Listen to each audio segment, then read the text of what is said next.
I think for us, the way we look at this transformation of the world is there are generational opportunities that are before us, and we have options as cities and as Miami.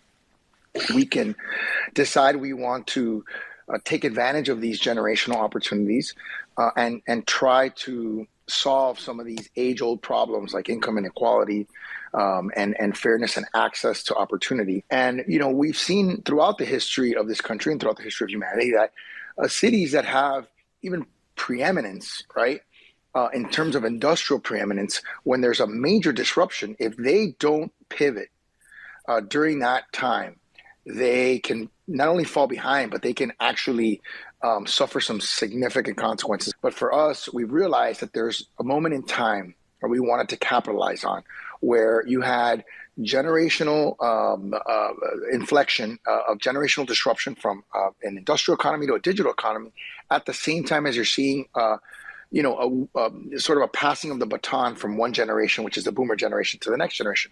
The confluence of those two things happening at the same time allow for some exponential opportunities. And I think Miami has identified those opportunities. We have gone all in.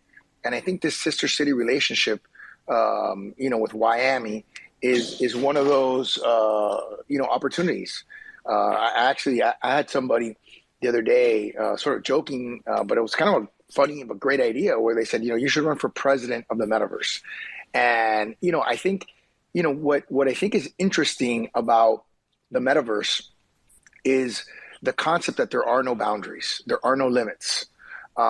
You can do things that are more fantastical, that are, like I said, more limitless than you would have in the physical and the real world. And so I think that allows you to be more creative, that allows you to, from a business perspective, to monetize some of these opportunities.